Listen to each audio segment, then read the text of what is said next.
ಹರೇ ಕೃಷ್ಣ ಆತ್ಮೇರೆ ಶ್ರೀರಾಧೆ ಚಾನಲ್ಗೆ ಸ್ವಾಗತ. ಈ ವಿಡಿಯೋ ಜ್ಯೋತಿಷಕ್ಕೆ ಸಂಬಂಧಪಟ್ಟದ್ದು. ಜ್ಯೋತಿಷ್ಯ ಶಾಸ್ತ್ರವನ್ನು ನಂಬದವರು ದಯವಿಟ್ಟು ನೋಡಬೇಡಿ.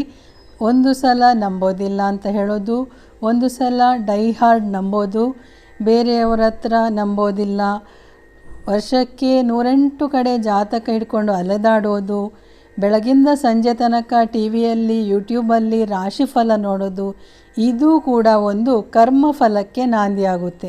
ಒಳಗೊಂದು ಹೊರಗೊಂದು ಇದ್ದರೆ ಅದು ಒಳ್ಳೆಯದಲ್ಲ. ನಡೆ ನುಡಿ ಒಂದೇ ಇದ್ದರೆ ಯಾವತ್ತೂ ಒಳ್ಳೆಯದು. ಬೇರೆಯವರಿಗೂ ಕನ್ಫ್ಯೂಸ್ ಮಾಡಿ ತಾವು ಸಂಶಯದಲ್ಲೇ ಜೀವನ ನಡೆಸಿದರೆ ಸಾಯುವ ಮುಂಚೆನೇ ಅತೃಪ್ತ ಆತ್ಮದಂತೆ ತಿರುಗಾಡಿದಂತೆ. ಆದಷ್ಟು ಸೀದಾ ಸಾದಾ ಇರಿ. ಆದಷ್ಟು ಸರಳವಾಗಿ ಜೀವನ ನಡೆಸಿದರೆ ಇರೋ ತನಕ ನೆಮ್ಮದಿಯಿಂದ ಇರ್ಬೋದು. ಬೇಡದ ಸೋಗು ಹಾಕಿಕೊಂಡು ಬದುಕಿದ್ರೆ ವಯಸ್ಸಾದಾಗ ಅರಳು ಮರಳು ಬೇಗ ಬಂದು ಬಿಡುತ್ತೆ. ಜ್ಯೋತಿಷ್ ಶಾಸ್ತ್ರ ಅಂದರೆ ಕಣ್ಣು ಮುಚ್ಚಿಕೊಂಡು ನಂಬೋದಲ್ಲ, ಕಣ್ಣು ಬಿಟ್ಕೊಂಡು ನೋಡೋದು.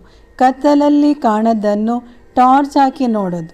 ನಾವು ಒಳ್ಳೆ ಬೆಳಕಲ್ಲೇ ಇದ್ದೀವಿ, ನಮಗೆಲ್ಲ ಕಾಣುತ್ತೆ, ಎಲ್ಲ ಗೊತ್ತು ನಮಗೆ ಅಂತ ಇರ್ತಾರೆ. ನಂತರ ರಾತ್ರಿ ನೋಡಿದ ಬಾವಿಗೆ ಹಗಲು ಹೋಗಿ ಬೀಳ್ತಾರೆ. ಇಂಥವರಿಗೆ ಏನು ಹೇಳಬೇಕು? ನಾನು ಯಾವಾಗಲೂ ಒಮ್ಮೆ ಎಕ್ಸಾಂಪಲ್ ಕೊಟ್ಟೆ. RCBದು ಎಲ್ಲರೂ ಚೆನ್ನಾಗಿ ಆಡೋರೆ, 18 ವರ್ಷ ಬೇಕಾಗಿತ್ತಾ ಕಪ್ ಸಿಗಲು? ಅದಕ್ಕೆ ಹೇಳೋದು ಸಮಯ ಬರಬೇಕು ಅಂತ.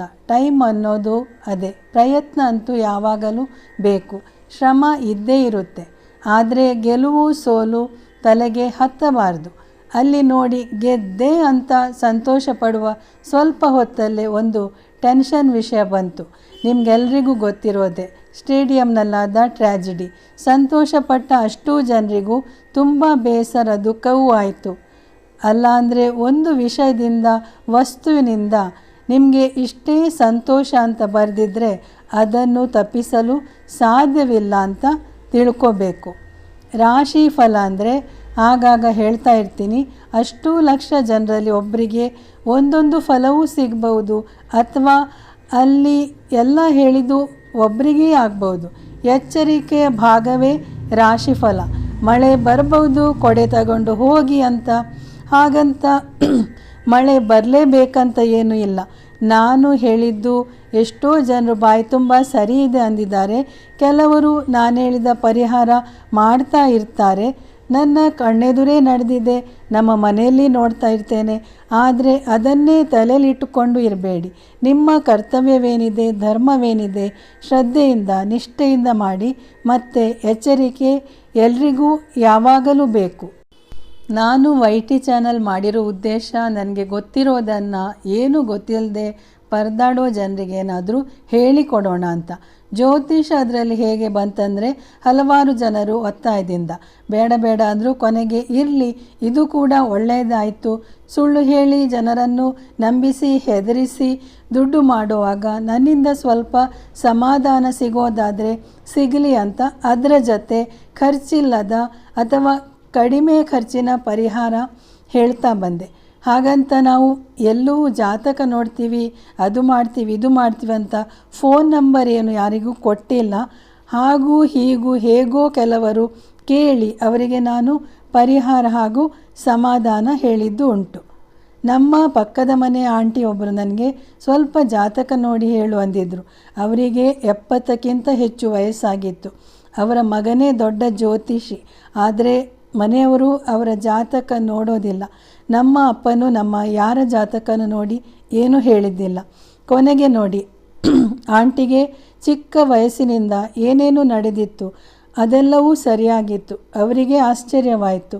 ಆಮೇಲೆ ಕೇಳಿದರು, ನಾನು ಯಾವಾಗ ಸಾಯ್ತೀನಿ ಅಂತ ಹೇಳು ಅಂತ.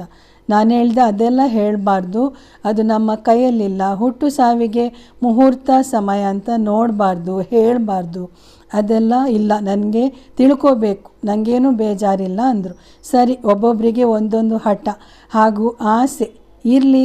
ವಯಸ್ಸಾಗಿದೆ, ಧೈರ್ಯವಾಗಿದ್ದಾರೆ, ಹೇಳೋಣ ಅಂತ ಹೀಗೆ ಹೇಳಿದೆ. ಇಷ್ಟನೇ ತಾರೀಕು ಈ ತಿಂಗಳು ನೀವು ಸಾಯಲಿಲ್ಲ ಅಂದರೆ ಮತ್ತೆ ನೀವು ಎಷ್ಟೋ ವರ್ಷ ಆರಾಮಾಗಿ ಬದುಕಿರ್ತೀರಿ ಅಂತ ಹೇಳಿದೆ. ಅವತ್ತವರು ಎಲ್ಲೋ ಹೋಗಿದ್ದು, ಯಾರ್ದೋ ಮನೆಗೆ ಹೋಗಿದ್ದರು. ಮೆಟ್ಲಿನಿಂದ ಇಳಿಬೇಕಾದ್ರೆ ಮೇಲ್ಗಡೆಯಿಂದ ಬಿದ್ದರಂತೆ. BP ಹೆಚ್ಚಾಗಿತ್ತಂತೆ. ಆದರೆ ಸ್ವಲ್ಪ ದಿನ ಬೆಡ್ ರೆಸ್ಟ್ ಆಗಿ ಮತ್ತೆ ಹುಷಾರಾಗಿದ್ದರು. ಆಗ ಅವರೇ ಹೇಳಿದರು, ಅಯ್ಯೋ ನಾನು ಸಾಯಲಿಲ್ವೇ, ಇನ್ನೂ ಏನೇನು ನೋಡಬೇಕೋ ಏನೋ. ಆದರೆ ಅವರ ಮಕ್ಕಳ ಜೊತೆ ಮುನಿಸಿಕೊಂಡು ಬೇರೆ ಮನೇಲಿದ್ದರು. ಈ ಬಿದ್ದ ಮೇಲೆ ಮಕ್ಕಳೆಲ್ಲ ಕರ್ಕೊಂಡೋಗಿ ಆರಾಮಾಗಿ ಅವರನ್ನು ಚೆನ್ನಾಗಿ ನೋಡ್ಕೊಳ್ತಾ ಇದ್ದರು. ನೀವು ಹೇಳಿದ್ದು ಎಷ್ಟು ಸರಿಯಾಯಿತು, ನಿಮಗೆ TVಗೆ ಹೋದರೆ ಕೂತ್ಕೊಂಡು ತಿನ್ಬೋದು ಅಂತ ಹೇಳಿದರು. ನಾನು ಹೇಳಿದೆ, ನಾನು ಈಗಲೂ ಕೂತ್ಕೊಂಡೇ ತಿನ್ನೋದು, ನನಗೇನು ಕಮರ್ಷಿಯಲ್ ಆಗಬೇಕು ಅಂತ ಏನೂ ಇಲ್ಲ. ನಂದೇನಿದ್ರು ಇದೇ ಜನ್ಮದಲ್ಲಿ ಕೃಷ್ಣನನ್ನು ಸೇರಲು ಸಾಧನೆಯ ಮಾರ್ಗದಲ್ಲಿ ಇದ್ದೇನೆ. ಅದಕ್ಕೆ ಹೆಚ್ಚಿಗೇನು ದುಡ್ಡು ಬೇಕಾಗಿಲ್ಲ ಅಂತ ಅಂದ್ಕೊಂಡಿದ್ದೇನೆ. ಇದೆಲ್ಲ ಯಾಕೆ ಹೇಳ್ತಾ ಇದ್ದೀನಂದರೆ, ನಂಬಿದರೆ ಸರಿಯಾಗಿ ನಂಬಿಕೆ ಇಟ್ಕೊಳ್ಳಿ. ಸ್ವಲ್ಪ ನಂಬಿಕೆ, ಅಲ್ಪ ನಂಬಿಕೆ, ಅಪನಂಬಿಕೆ ಯಾವುದೇ ವಿಷಯದಲ್ಲಿ ಇಟ್ಕೊಂಡ್ರೂ ಸುಖವೂ ಇಲ್ಲ, ಶಾಂತಿಯೂ ಇಲ್ಲ. ಮತ್ತು ನನಗೆ ನಮ್ಮ ಮೂಗಿನ ನೇರಕ್ಕೆ ಎಲ್ಲ ಹೇಳಬೇಕು, ನನಗೆ ಇಷ್ಟ ಆಗೋದೇ ಹೇಳಬೇಕು ಅಂದರೆ ಸುಳ್ಳೇ ಹೇಳಬೇಕಾಗುತ್ತೆ. ಹಾಗೆ ಹೇಳಿ ದುಡ್ಡು ಮಾಡಿಕೊಂಡು ಸ್ವಲ್ಪ ಸಮಯ ಅವರು ಖುಷಿ, ನೀವು ಖುಷಿ. ಆದರೆ ಆ ಖುಷಿ ಪರ್ಮನೆಂಟ್ ಆಗಿರೋದಿಲ್ಲ. ಸ್ವಲ್ಪ ದಿನದ ನಂತರ ಇಬ್ಬರಿಗೂ ಅಳುಕು, ಆಘಾತ ಆಗೇ ಆಗುತ್ತೆ. ಮತ್ತು ನಮಗೆ ಗೊತ್ತಿಲ್ಲದ್ದು ಪ್ರಪಂಚದಲ್ಲಿ ಇಲ್ವಾ, ಇದೆ. ನಮಗೆ ಎಷ್ಟೋ ವಿಷಯ ಗೊತ್ತಿರೋದಿಲ್ಲ. ಹಾಗಂತ ಅದು ಇಲ್ಲವೇ ಇಲ್ಲ, ಸುಳ್ಳು ಅಂತ ಹೇಳೋಕ್ಕಾಗಲ್ಲ. ಒಂದು ಶಾಸ್ತ್ರಕ್ಕೆ, ಒಂದು ವಿದ್ಯೆಗೆ ಗೌರವ ಕೊಡಿ. ಈಗ ನಾನೇ ಜ್ಯೋತಿಷ್ಶಾಸ್ತ್ರ ನಂಬ್ತೇನೆ, ಆದರೆ ಅದನ್ನೇ ನೆಚ್ಚಿಕೊಂಡಿಲ್ಲ. ನನಗೆಲ್ಲಿ ಉಪಯೋಗಕ್ಕೆ ಬರುತ್ತೆ ಅಂದರೆ, ಕೆಲವೊಮ್ಮೆ ಕೆಲವು ವಿಷಯ, ಕೆಲವು ಪ್ರಸಂಗ ಹೀಗೇ ಕಾಯ್ತು ಅಂತ ಬೇಜಾರಾಯ್ತಂದರೆ ಆ ದಿನದ ನಕ್ಷತ್ರ ಗ್ರಹಚಾರ ಎಲ್ಲ ಪರಿಶೀಲಿಸಿದಾಗ, ಇವತ್ತು ಹೀಗೆ ಆಗಬೇಕಿತ್ತು, ಆಯಿತು ಬಿಡು, ಇದಲ್ಲ ಅಂದರೆ ಇನ್ನೊಂದು ಬೇರೆಯವರಿಂದ ಆಗ್ತಿತ್ತು, ಸರಿ ಬಿಡು ಅಂತ ನನಗೆ ನಾನೇ ಸಮಾಧಾನ ಮಾಡ್ಕೋತೀನಿ. ಇದೆಲ್ಲವನ್ನು ಜಗತ್ತಿನ ಟಾಪ್ ಜ್ಯೋತಿಷರು ಕೂಡ ಹೇಳಿರಲ್ಲ. ಎಲ್ಲ ತಿಳಿಯಲು ಎಷ್ಟೋ ವರ್ಷಗಳು ಬೇಕಾಗುತ್ತೆ. 10,000 ಪೇಜ್ನ ಬುಕ್ ನಿಮಗೆ 2 ಪೇಜ್ನಲ್ಲಿ ಹೇಳಿದರೆ, ನೀವು ಕೇಳಿದರೆ, ನಂಬಿದರೆ ನೀವೇ ಅದೃಷ್ಟವಂತರು. ನಂಬದವರಿಗೆ, ಧೂರ್ತರಿಗೆ, ದುರ್ಜನರಿಗೆ ಹೇಳಬಾರ್ದು ಅಂತ ನಾರದ ಮಹರ್ಷಿಗಳು ಹೇಳಿದ್ದಾರೆ. ಆದರೆ ನನಗೆ ಹೇಗೆ ಗೊತ್ತಾಗುತ್ತೆ?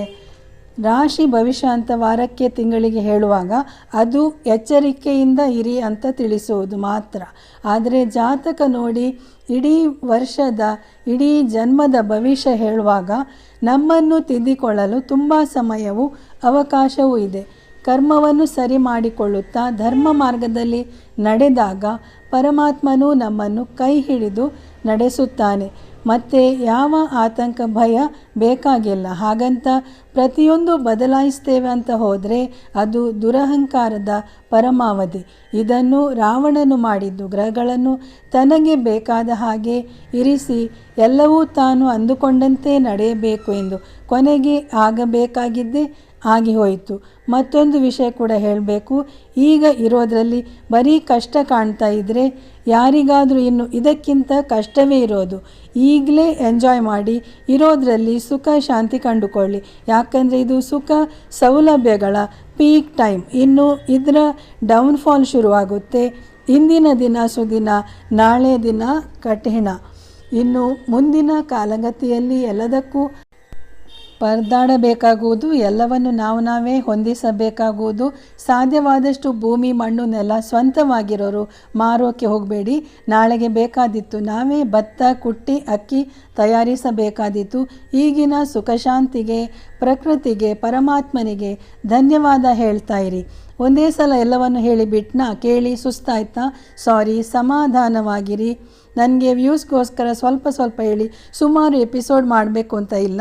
ಸಮಾಜಕ್ಕೆ, ಜನರಿಗೆ, ನನ್ನ ನಂಬಿದವರಿಗೆ, ನನ್ನ ಆತ್ಮೀಯರಿಗೆ ತಿಳಿಸಬೇಕಾದನ್ನು ತಿಳಿಸಿದರೆ ಸಮಾಧಾನ. ಓಕೆ, ಇನ್ನೇನಾದರೂ ತಿಳಿಸಬೇಕೆಂದು ಅನಿಸಿದರೆ ಮುಂದೆ ತಿಳಿಸ್ತೀನಿ. ಎಲ್ಲರೂ ಧರ್ಮ ಮಾರ್ಗದಲ್ಲೇ ನಡೆಯಿರಿ. ನಿಮ್ಮ ಕರ್ತವ್ಯ ಏನಿದೆ ಮಾಡ್ತಾ ಹೋಗಿ, ಭಕ್ತಿ ಮಾಡಿ, ದೇವರನ್ನು ಮಾತ್ರ ನಂಬಿ ಸಮಯ ವ್ಯರ್ಥ ಮಾಡಬೇಡಿ. ಒಳ್ಳೆಯ ಕಾರ್ಯ ಮಾಡ್ತಾ ಇರಿ. Radhe Radhe. Hare Krishna. Love you all.